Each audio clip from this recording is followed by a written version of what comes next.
Welcome to the Public Safety Innovators Podcast.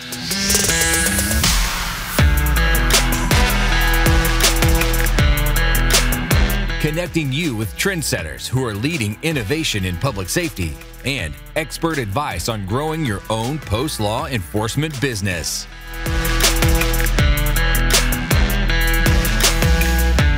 And now, your host, Adam Wills.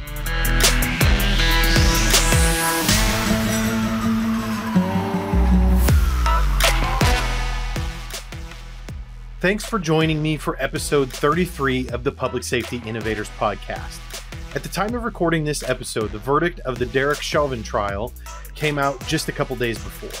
My guest and I were chatting via LinkedIn about how the law enforcement profession can move forward after this verdict, and we decided to jump on and record a podcast episode to discuss just that. Our intention here is not to create further political dialogue about this topic, but rather to discuss a viable and healthy path forward. So please enjoy my conversation with Patrick Fitzgibbons, host of the CJEvolution podcast.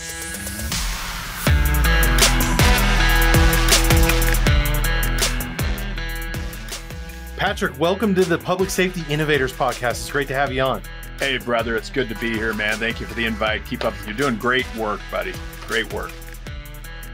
Thank you. Thank you. It's been fun. As you know, podcasting is a blast. It comes with a lot of work, a little bit more than what the average person would probably suspect, but it is fun, and you get to meet a lot of really cool people.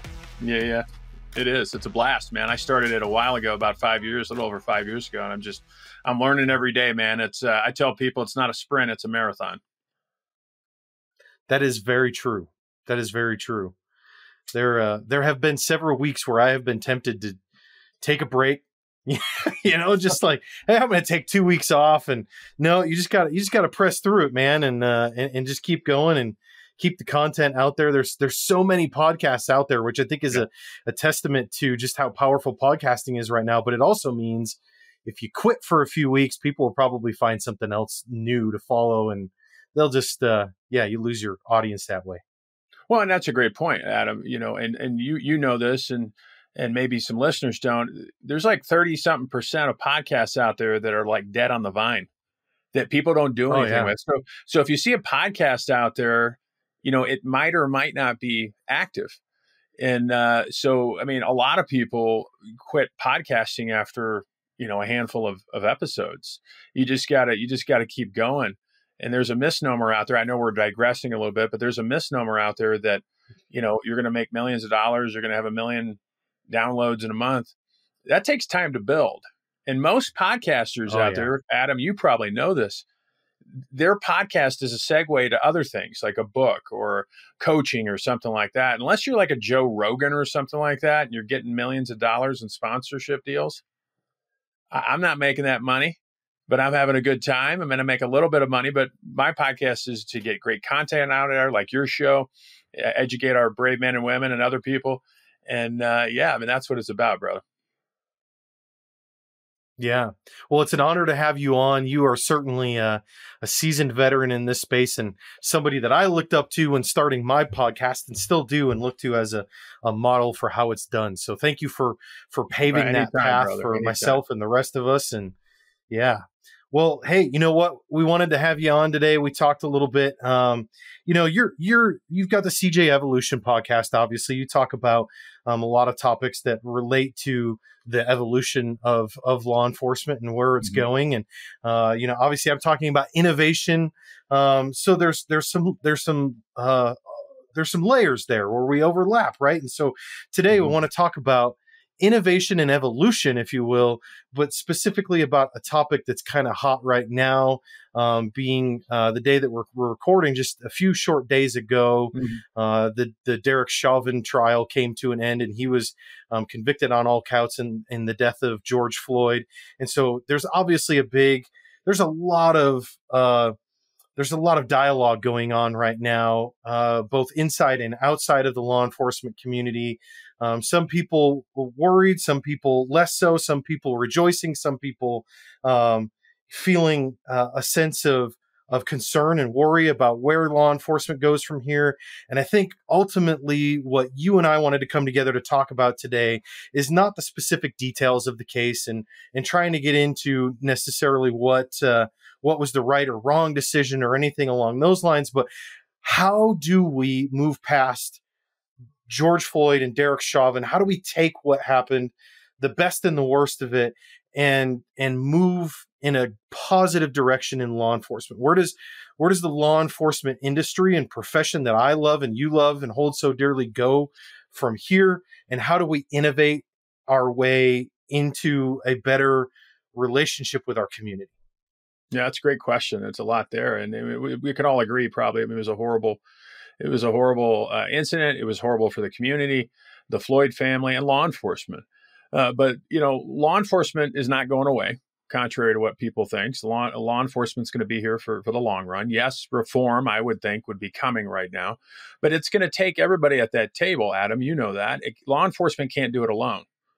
It's going to take members of the community leaders, heck, even probably national leaders to come together and start having a dialogue. I'm not saying that dialogue isn't happening right now, but there's so much divisiveness in this country right now, particularly over this case.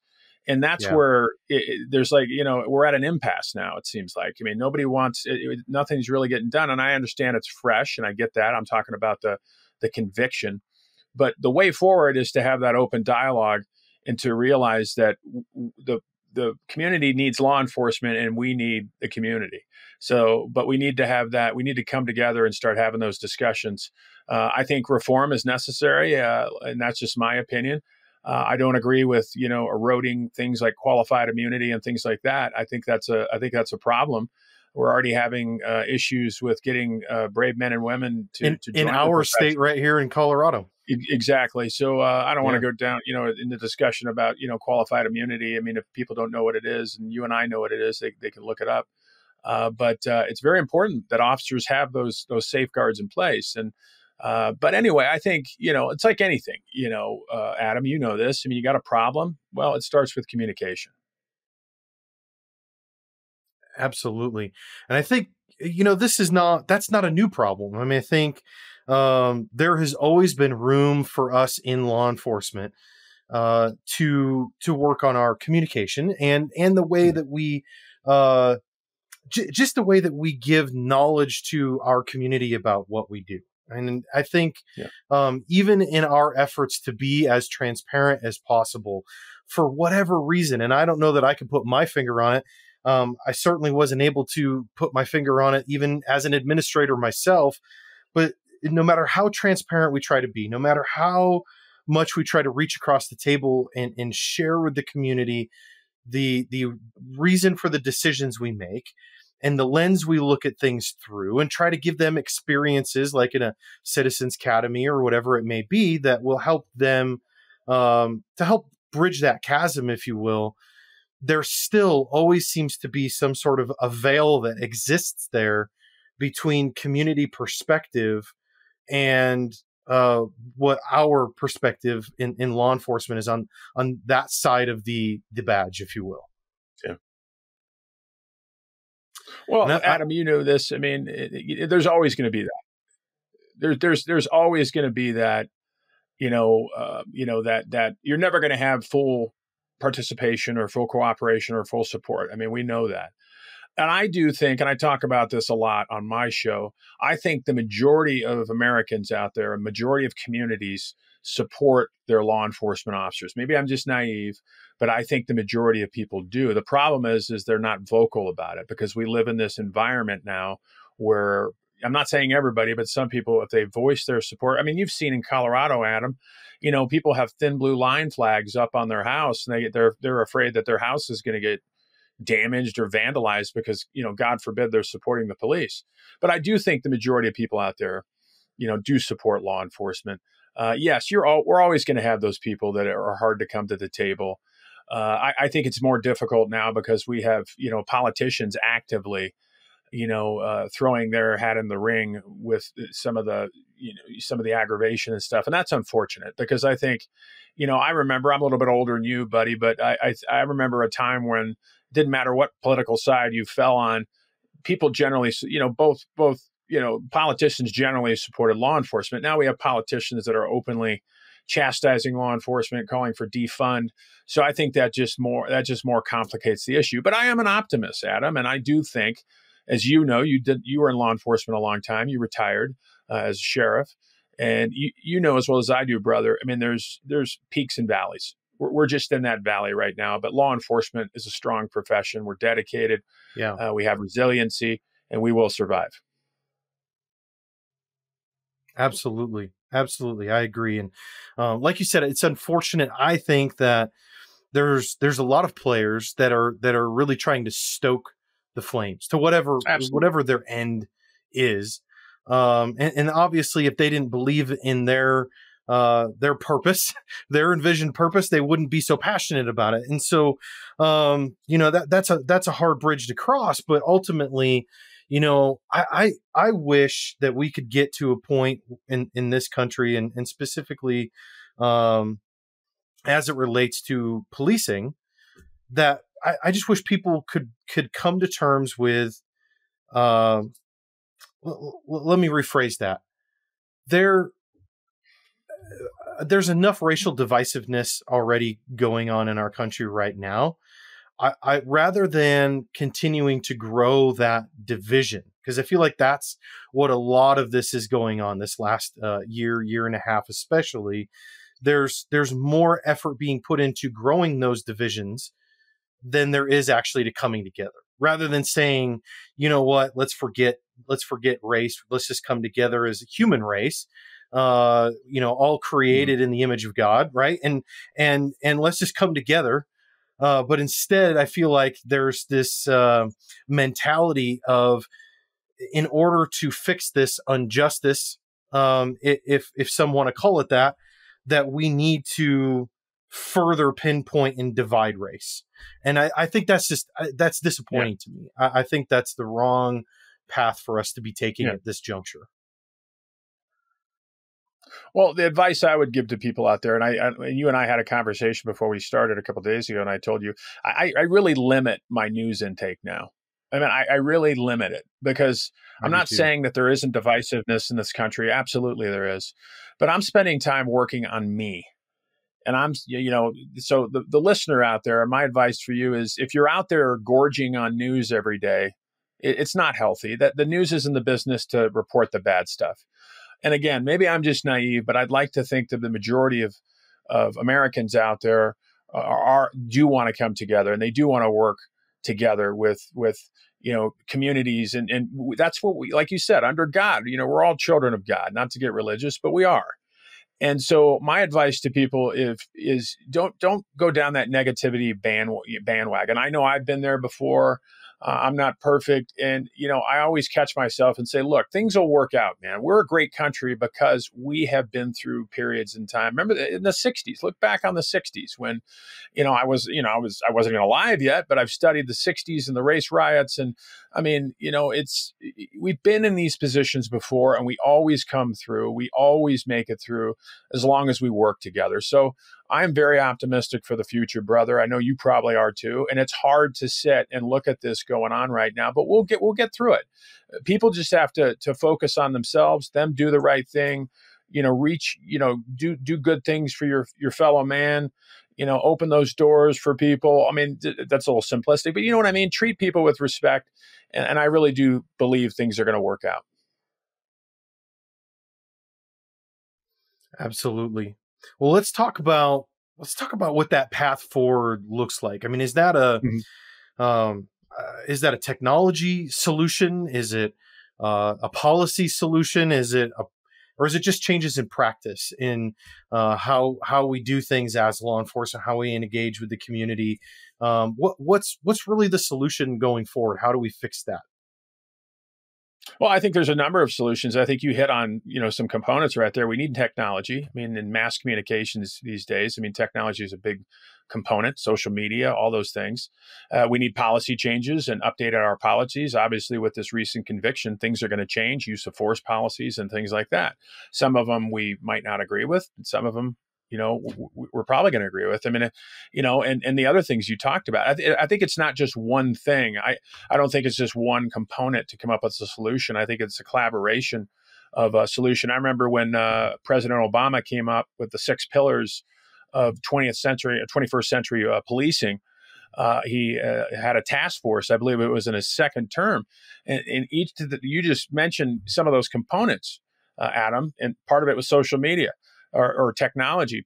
Another part was community policing, was training. A big component is the mental health of our brave first responders, and taking care of them so we get them the help they need. I mean, community engagement. I mean, there's all different types of components, but the key is that we need to be able to reach across the aisle, whatever you want to call it, with communities, and communities need to be willing to have an open dialogue with law enforcement.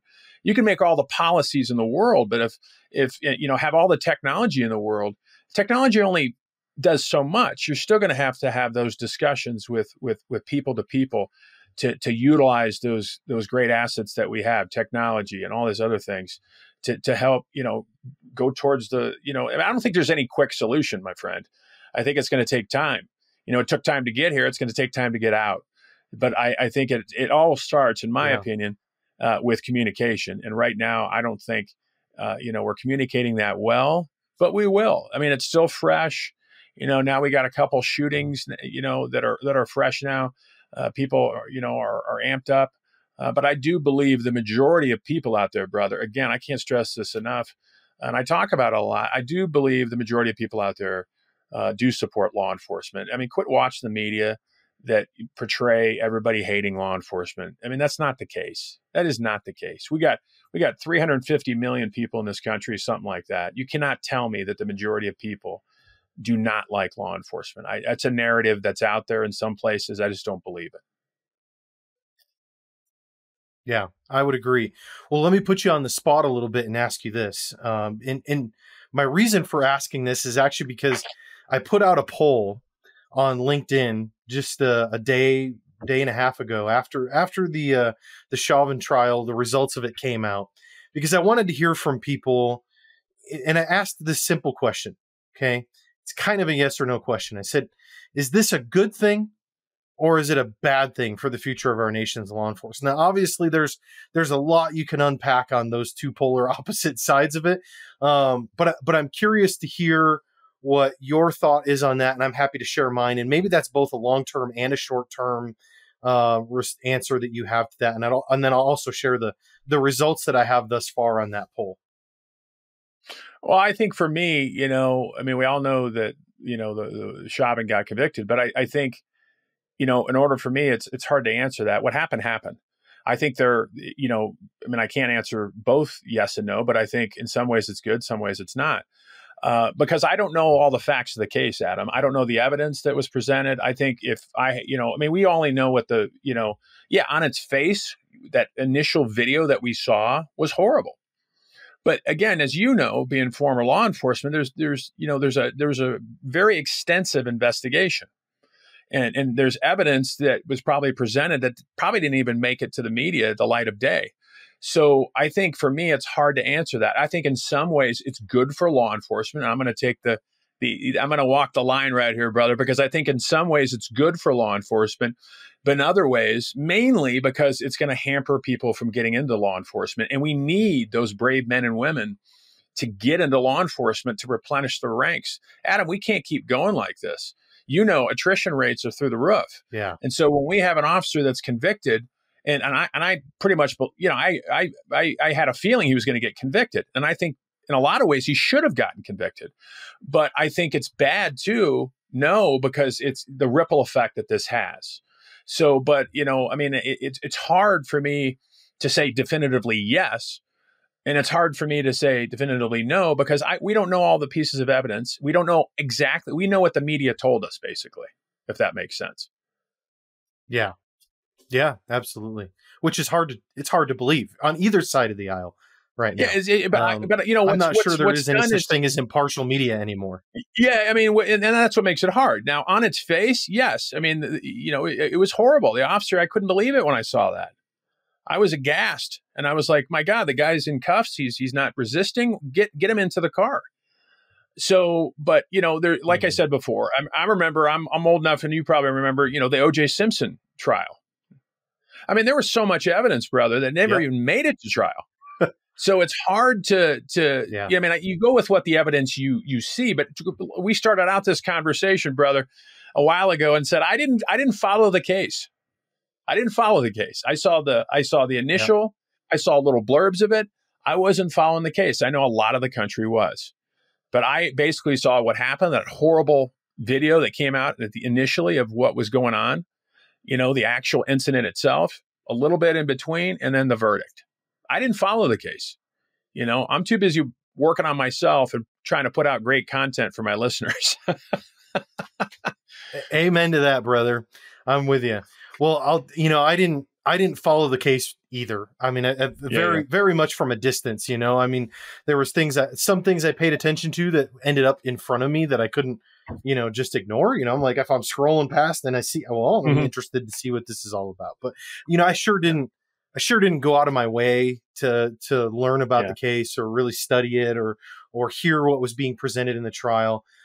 So my opinion and my answer to that question that I'll give is more me looking at what the impact is from here going forward.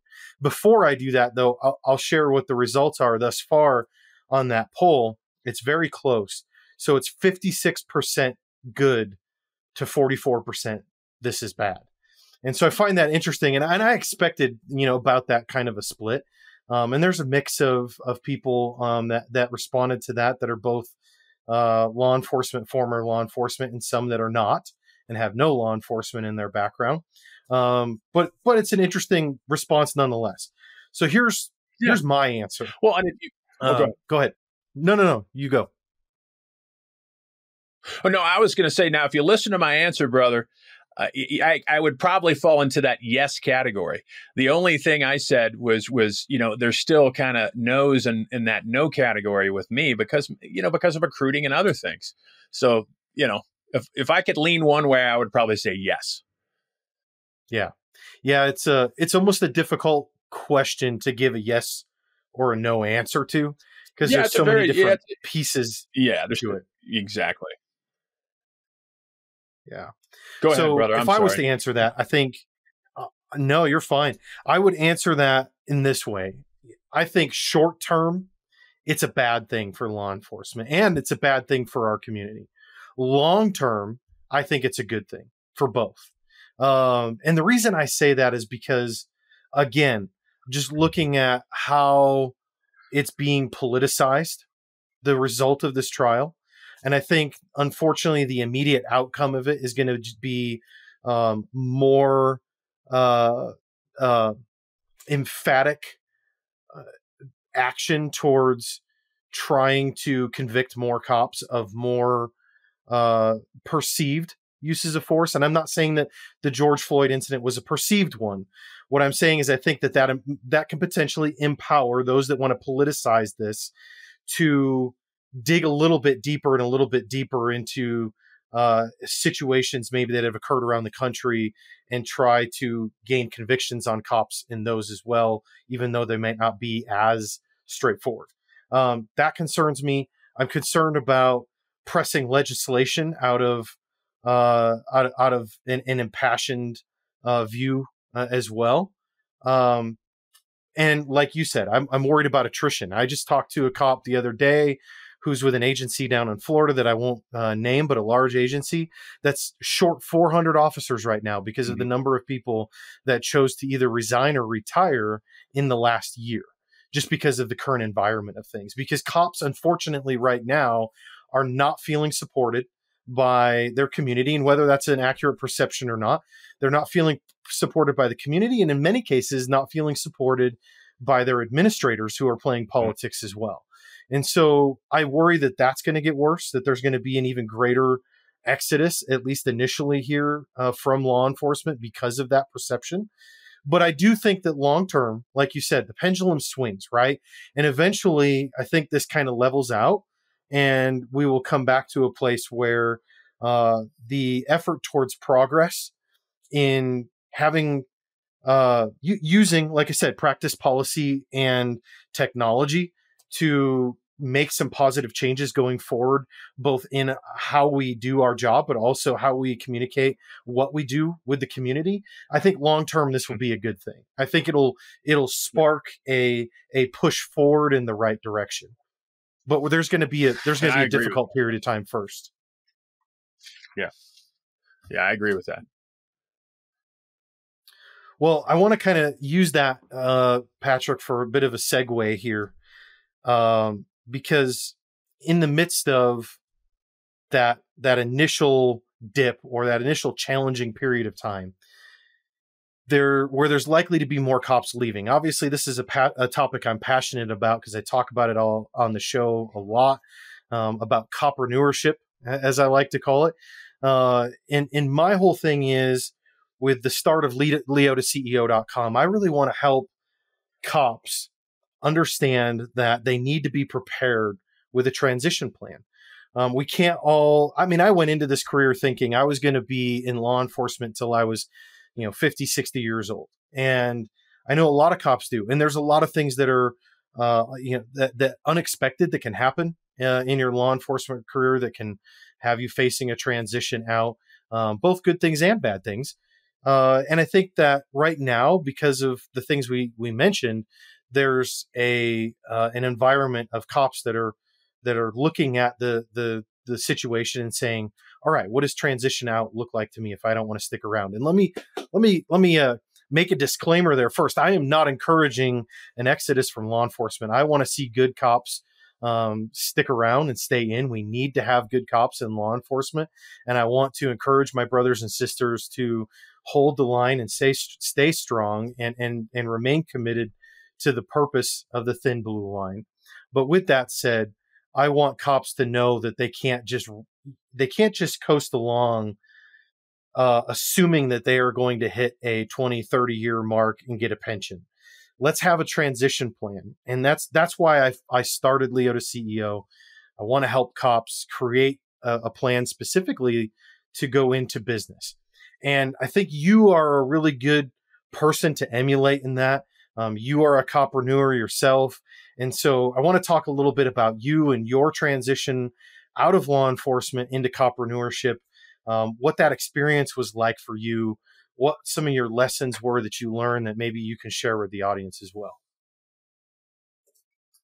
Yeah, great question. And, I think for me, Adam, I always knew that, I was going to leave law enforcement. I mean, everybody does. And just to kind of piggyback on what you said, I mean, for the listeners out there, I'm sure most of you know this, you're one call away from something happening where you have to look at doing something else, whether it's injured, God forbid, that's, not a big injury, but you have to keep that in the back of your mind. And I like what you said, Adam. I think too many cops out there are just coasting along, waiting to get a pension, which pension is another story that I don't think people realize. I mean, pensions are it depends on the municipality. A lot of departments don't have pensions. I mean, I think everybody thinks that departments have pensions, and that's not the case, but that's a different story. But, I always knew, brother, yeah. I mean, I have degrees in business and stuff like that. I've always known that there was going to be a time for me to exit law enforcement. I knew it intrinsically. And I started building my podcast about 5 years ago. I also started teaching at the college level a little over 10 years ago.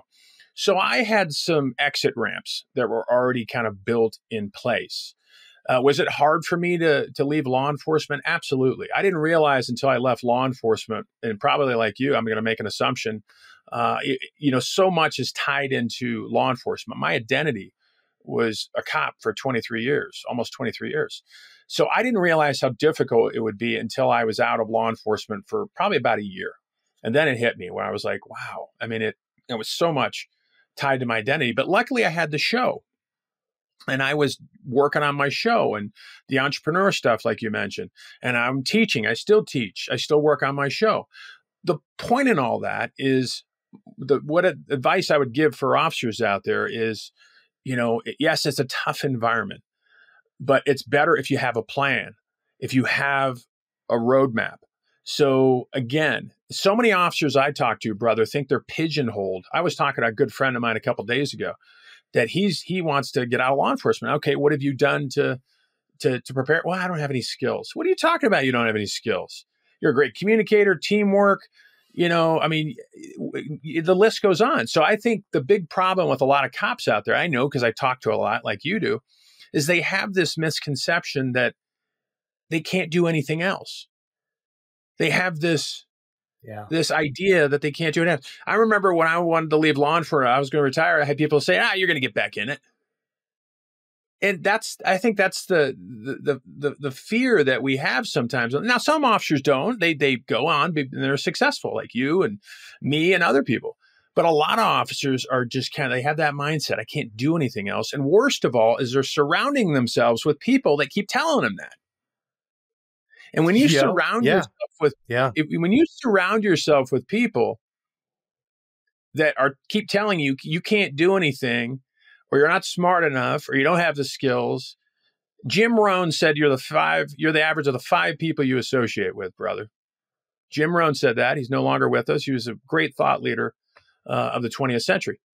Think about it. Who are you surrounding yourself with? And I hate to say it, if cops are negative towards what you want to do, they're not supporting you, your friends, you need to get new friends. So again, it was hard for me to leave. But I had a plan, and I would encourage people out there to, if you don't have a plan and you want to get out, start writing your goals down, start write what you're passionate about or what you're interested in, and go do it. The hardest thing is taking that first step forward. But you got to do it, man. You got to do it. Because if you don't do it, you have no right to complain about it. Because I just get tired of hearing officers have this mindset that they can't do anything else. That is crazy. You can do anything you want to do. You just got to take that step forward, put in the work, and surround yourself with the right people. Yeah. Preach it, brother. I mean, that's what I've been saying all along. I mean, I've said it over and over and over again on this show. I think that truthfully, there is no other career out there like law enforcement that requires you to have such a broad skill set. I mean, it's incredible. And I don't understand why that is such a thing in law enforcement, that we all have that mindset where we're like, well, I don't know what else I would do. I mean, I was guilty of that. I will admit. So was I. Yeah. I still am. But go ahead. The funny thing about that is that kind of makes me laugh is firefighters seem to get it. Like, I mean, look at all these firefighters that start businesses, and they start all kinds of businesses that have nothing to do with fighting fires or public safety at all. And so I don't know why there's just such this mental block in law enforcement that says we can't do anything else. I have an idea. It's fear. Look, we're all creatures of habit. We don't like to be outside of our comfort zone. It's fear. I know it was for me, even though I had some plan and I had some direction. Look, if you don't have any direction, if you don't have any plans, if you don't have any goals, you're going to stick with what's comfortable, even as much as you hate it or you want to get out. It doesn't mean, that could mean anything. Relationships. It could mean jobs outside, that have nothing to do with law enforcement. If you're comfortable, it's more uncomfortable to take that chance, right? It's fear. And I tell people sometimes you got to take a step down to step back up again. You have to. I mean, it's like a boat, buddy. It's like a brand new ship. How do you know if the ship is seaworthy? Well, it's not tied up on the dock. You got to take it out to sea and get it bumped around and experience those rough seas. That's life. But so many people avoid that. Every successful person out there, brother, probably your listeners do. They just didn't wake up one day and everything was great. Bill Gates didn't wake up one day and say, well, I'm a billionaire. I don't know how I got. No, he failed his way to success. Elon Musk, all these people. But people think that their road was, because that's not sexy, man. The road there is not sexy. What's a better narrative for people to consume is, man, they just had all these breaks. No, they didn't. They failed their way to success. And that's what people don't understand. But they faced their fear. And when they fell off that horse, they got back on the saddle. That's why they're successful. But people don't look at that. They don't realize that. Yeah. There's a quote that I really like, and I wish I could remember who said this, but I'll look it up after the show. The quote is, "Action is the antidote to fear." And I truly believe that with all my heart. And that's exactly what you were just saying, not in those words, but that's the gist of what you were just saying. And I love that you, I guess I want to get behind what you said, that you want to encourage cops that are on the job now to not just coast along, but to sit down and put together what do they want to plan to do. And I would even take that a step further. And what I think is the first and most important thing is that you have to put together your personal mission statement. If you don't have a personal mission statement, there's no way for you to know where you want to go, regardless of whether that's in your career, in business, in family and community. It doesn't matter. You need to have a personal mission statement and a backup plan, a business plan, if you will. And that's, exactly what we're doing in Leo to CEO and helping people with. So thanks for saying that, brother. I want to hear, how did you overcome and make that paradigm shift from thinking there was nothing else you could do and not knowing how to do that? And that first year, like you mentioned, of recognizing how much of your identity was wrapped up in law enforcement. How did you work your way through that?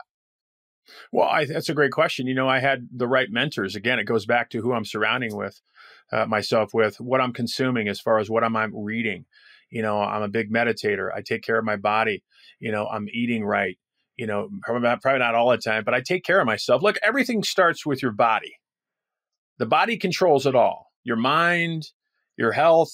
Everything starts with your body. Your mind is so powerful. So you really, in my opinion, you gotta really, write down your goals. And those could be short, mid, long-term goals. But it starts with cultivating, that correct mindset. And for me, I was really key of who I was surrounding myself with. And quite frankly, I still have really good friends in law enforcement, but some of them are toxic. I hate to say that. And some of them are really, really close to me that have that positive mindset, that have that great outlook on life. Those are the people I want to associate with. So to answer your question, Adam, a lot of me getting through that period of identity was surrounding myself with the right people. But the problem with a lot of people is they surround themselves with the wrong people. Look, people, believe it or not, brother, they connect through pain. Now, there's different types of pain. Now, if I came to you and said, you asked me, "Hey, Pat, how's it going?" And I say, "Brian, life's amazing, man. Life's great. Everything is amazing. My life is perfect." You would look at me like I had a second head. Now, if I came to you and you said, "Pat, how you doing?" And I said, "Oh, man, it sucks. I'm just going through some," people connect through pain, whatever pain that is. So again, I saw so much pain in law enforcement. People don't call us when things are great. They call us when things are bad. I had a great career, but I also know, and I needed to surround myself with the right people to get me to that next step. So that was key in my evolution. It was surrounding myself with, key people, key mentors. And let me just elaborate on mentors really quick. It doesn't have to be somebody you see or talk to on a daily basis. Some of my biggest mentors don't even know that they're that they're my mentor. Gary Vee, Lewis Howes, Tony Robbins, all these people. There's so many resources out there. You don't have to have a personal relationship with somebody you look up to. Listen to their content. So again, that was pivotal for me with, getting on the right track and making a better transition. Do I still struggle with my identity being a cop? Yes, but not as much as I did before because I'm busy. I surround myself with the right people. I consume a lot of stuff that pumps me up instead of bringing me down. So I think that's the key, man. That is one of the, along with other things. I think really it is your mindset, which I talk about a lot. You can control the 6 inches between your ears. Nobody controls that but you. But so many of us out there, we just think of doom and gloom and, oh my God, this is going to happen to me. Law of attraction. I talk about that too. What you put out there, you're going to get back. So if you think everything's shitty and I'm sorry I cussed or everything's bad, Guess what? The universe, whoever whatever you believe in, that's what it's going to give you in return.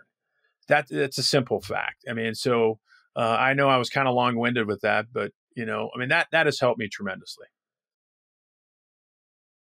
Yeah, no, that's good. And if you're apologizing for cussing, it's only because you didn't listen to the 3 episodes we did with Lauren Rich. So you've got a lot of catching up to do.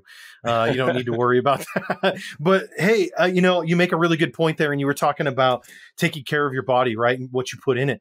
Well, it's not just about what you eat. It's also about what goes in your eyeballs and what goes in your ears. That like you said, who you're mentored by, what you listen to, what you watch, what you read, what you get your information from, that affects your mindset on so many things, especially when you're transitioning out of law enforcement. Well, think about it, Adam. I mean, look for the listeners out there, really look at the people you're surrounding yourself with. Are you getting financial advice from your broke friends? Then it's probably not good advice to get. Are you going to the gym with friends that aren't in really good shape, but they're trying to tell you how to get in shape? It's probably not going to be good advice. Relationship issues, whatever. Job advice from somebody who's constantly in trouble. But that's what a lot of us do. We surround ourselves with people that are really influencing us. And a lot of times those people are not really good influences on us. But it's a hard thing to break away from those friendships. But as you progress through life, you're probably the people you have in your life, there's a pretty good chance some of them will be there as you progress in age, but a lot of them probably won't. So you got to seek out those people. You got to reach those new plateaus. Once you reach the summit of one mountain, you're probably going to have different people, with you to the next summit. And again, if you have people right now that are surrounding you surround yourself with that are pumping you up, that are getting you to those new heights, more power to you. I'm willing to guess that you probably don't, which is the reason why so many people are stuck and they want to do something, but they don't know how to do it because they're not like we just talked about. I mean, there's so many different components and you can do it. You're a first responder. This comes from the same people that think they can't do anything, the same people are running into fear when people are running away. So it really baffles me, the mindset, but it really comes down to fear, brother. And again, really, who you're listening to in your life. Oh man, this is such good stuff, Patrick. It's awesome to have you on. Really, really good stuff. So for our listeners that aren't familiar with you, which I imagine most, if not all of them are, but let's just assume, hey, for a second, okay? For those that aren't familiar with you, you transitioned out of law enforcement. Obviously, you're successful now. Why don't you tell everybody a little bit more about what it is that you are doing now outside of, the podcast, obviously with CJEvolution, but what is it that you do? Well, I do a lot of coaching, but I'm not as much anymore. A lot of that was hampered during COVID, but it's picking up a little bit again. And I also teach, I'm an educator. Like I said before, I've been teaching at higher education. I teach for University of Colorado at Denver and also Community College of Denver. Now we're starting to pick up again with the academies. We're all going and lecture again. So I love training. I love teaching and mentoring and coaching the next generation of law enforcement officers. And like I said, you mentioned the podcast. So that takes up a good chunk of my time. I have many great guests on my show and I go on to great shows like yours, brother. And I'm really busy. I got a full schedule, but that's pretty much the sum of it. I mean, I do a little bit of speaking, but again, with COVID, that's been kind of hampered. Yeah. What kind of coaching specifically are you doing? I do a lot of first responder coaching, a lot of leadership coaching. And then I also believe it or not, we're talking about transition. And I do a lot of transitional coaching. I'm starting to pick up again. But, helping law enforcement officers. And that's why I went on the rant I did a little bit, because, officers can do anything they want, I know we're going to talk about it, but, I talk about, my coaching is I have a book that kind of is a segue into my coaching. And I wrote this book, Evolve, and you can check it out. You can get a free ebook copy on my website, CJEvolution.com, or if you want an autographed copy, you pay $10 and I'll send it off to you. And I'm sure Adam's going to link up show notes and everything else. But I do a lot of that. So, and I'm busy and I'm having a good time, man. And life is great. Excellent. Well, why don't do you have any closing thoughts before we sign off? Anything you wanted to talk about? We didn't. Maybe we can bring this back full circle to where we started and tie it all together. Well, I forgot to mention, Adam, really quick, a selfish plug. So EVOLVE is an acronym. So that I have, and that's part of my coaching too. So the E, we've been talking about it, is elevate your thinking and your mindset. The V is visualization, which we didn't even hit on, but that's a key component of your success. Visualize. If you ask take Olympic athletes, for example, most of them, when they're up on that podium, they say, well, I saw this moment. I saw myself up here getting this medal. Tiger Woods too. I saw myself winning a Masters, getting that green jacket. So you can apply this too. You got to visualize, which is very important. Others is the O. Again, we've been hitting on it. Who you surround yourself with is key to your success, not just personally, but professionally. L is love your life. Look, man, if you don't love your life, and I'm not talking about it in a narcissistic, egotistical way, but you have to love yourself first before you love anybody else. And V is victory. You got to celebrate those small victories every day. And this goes back into gratitude, brother. You're alive. Life might be shitty. The world might be falling around and around you, and that's horrible. But you got to celebrate those victories every day, and you got to be grateful. Gratitude is another key component to my daily rituals. I am going through my gratitude practice from the moment I get up, from the moment I go to bed. And E is every day, do your best. Brilliant. All right. Well, how do people get connected with you, Patrick, if they want to listen to the podcast or just connect with you, read your material? Where do they find you at? Everything's on my website, brother, CJEvolution.com. And I'd love to hear from your listeners, and I love to hear from people. So reach out to me. Awesome. Well, like Patrick said, everything will be in the show notes. We'll link up things there for you so that you can find things easily. This is episode 33. So you can just go to psi.chat/033 and you'll find all the links and chapter notes and everything we can come up with to throw on that page we'll put there. And then you can connect with Patrick, get a copy of his book. Patrick, awesome having you on, brother. We got to do this again. It was a fantastic chat. Thanks for coming on the show. Adam, it's been a pleasure, my friend. Thank you for your service to this great profession, and keep up the great work, my friend. Thank you.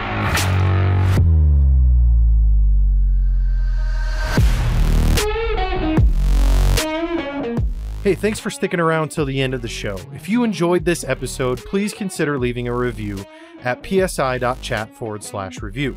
I would love to hear your feedback, and it will also help other public safety innovators like yourself find the show. Be sure to check out the show notes for this episode. Just go to psi.chat, click on episodes, and search this episode number, and you'll find all the links, descriptions, and resources we talked about. And if you haven't already, make sure you subscribe, and you'll be notified when the next episode is live. Thanks again for tuning in, and I'll catch you guys on the next episode.